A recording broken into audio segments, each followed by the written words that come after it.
Assalamualaikum warahmatullahi wabarakatuh. Perkenalkan, nama aku Nurziatun Nuraini, NIM 9331037720. Baik, di sini saya akan menjelaskan sedikit tentang hukum perwakafan di Indonesia. Poin yang pertama yang ingin saya bahas yaitu pengertian wakaf, syarat, dan rukun wakaf menurut Islam. Menurut istilah ahli fikih, para ahli fikih berbeda dalam mendefinisikan wakaf.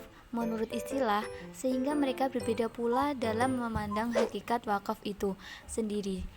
Berbagai pandangan tentang wakaf menurut istilah sebagai berikut. Yang pertama, menurut mazhab Hanafi.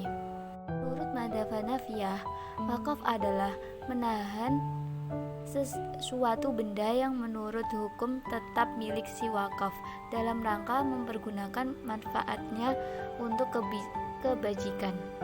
Sedangkan menurut mazhab Syafi'iyah, wakaf adalah melepaskan harta yang diwakafkan dari kepemilikan wakif setelah sempurna prosedur perwakafan.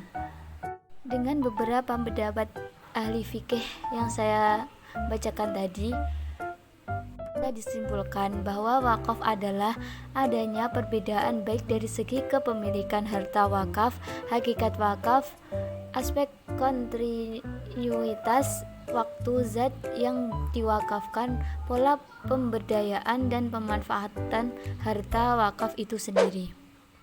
Syarat dan rukun wakaf. Yang pertama, rukun wakaf itu dibagi menjadi 4. Yang pertama, rukun wakif, yaitu orang yang mewakafkan sebagian hartanya. Yang kedua, rukun mauquf bih, yaitu barang atau harta yang diwakafkan. Yang ketiga, mauquf alaih, yaitu pihak yang diberi wakaf atau pembentukan wakaf. Yang terakhir ada yang keempat, rukun silghot, yang berarti pernyataan atau ikrar wakif. Syaratnya yang pertama yaitu syarat wakif. Syarat wakif itu yang pertama merdeka, berakal sehat, dewasa, tidak berada di bawah pengampunan atau boros atau lalai.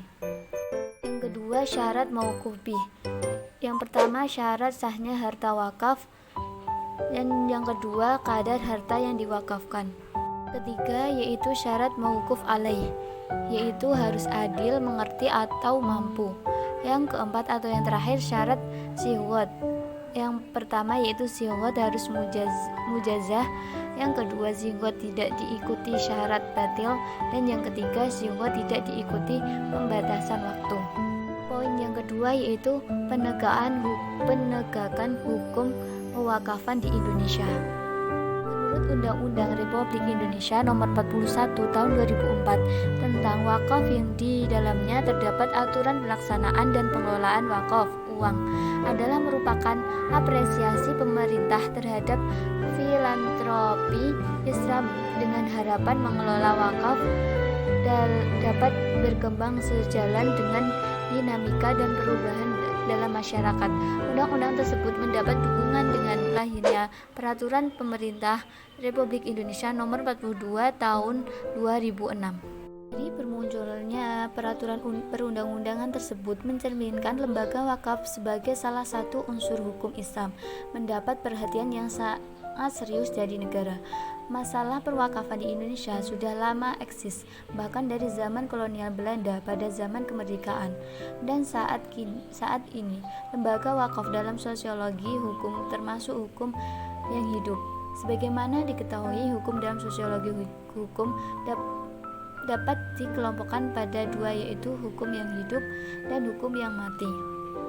Peraturan wakaf di Indonesia. Yang pertama, Surat Edaran Sekretaris Government tanggal 31 Januari 1905 nomor 435 dimuat dalam Blab tahun 1905 nomor 6196.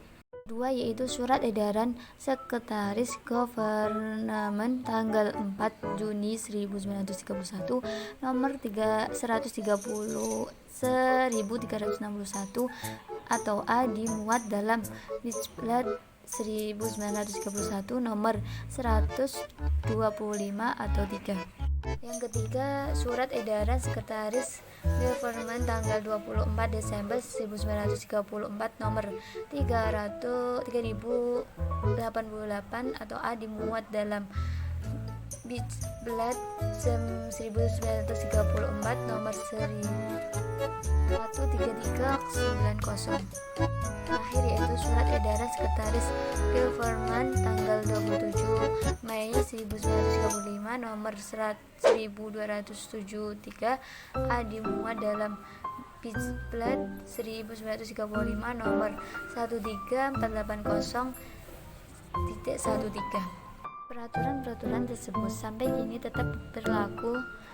Hal ini didasarkan pada pasal 11 aturan peralihan Undang-Undang Dasar 1945 yang mengatur bahwa segala badan negara dan peraturan yang ada masih langsung berlaku selama belum diadakan yang baru menurut Undang-Undang Dasar. Selanjutnya, perkembangan hukum wakaf seperti dalam pasal 15 ayat 3 Undang-Undang Republik Indonesia Nomor 41 Tahun 2004 bahwa berwakaf dapat pula berupa benda bergerak seperti uang, logam mulia, surat berharga, kendaraan, hak kekayaan intelektual, hak sewa, dan benda bergerak lainnya. Pada pasal 48 dinyatakan mengenai pengelolaan dan pengembangan harta benda, yaitu yang pertama, pengelolaan dan pengembangan harta benda wakaf harus berpedoman pada peraturan BWI. Yang kedua, pengelolaan dan pengembangan atas harta benda wakaf uang hanya dapat dilakukan melalui investasi pada produk-produk LKS dan atau instrumen keuangan syariah. Yang ketiga, dalam hal LKS BWI menerima wakaf uang untuk jangka waktu tertentu, maka nazir hanya dapat melakukan pengelolaan dan pengembangan harta benda wakaf uang pada LKS BWU. Keempat, yaitu pengelolaan dan pengembangan atas harta benda wakaf uang yang dilakukan pada bank syariah harus mengikuti program lembaga penjamin simpanan sesuai dengan peraturan perundang-undangan.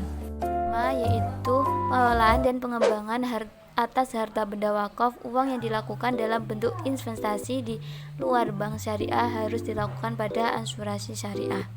Sekian penjelasan dari saya, kurang lebihnya saya mohon maaf. Wassalamualaikum warahmatullahi wabarakatuh.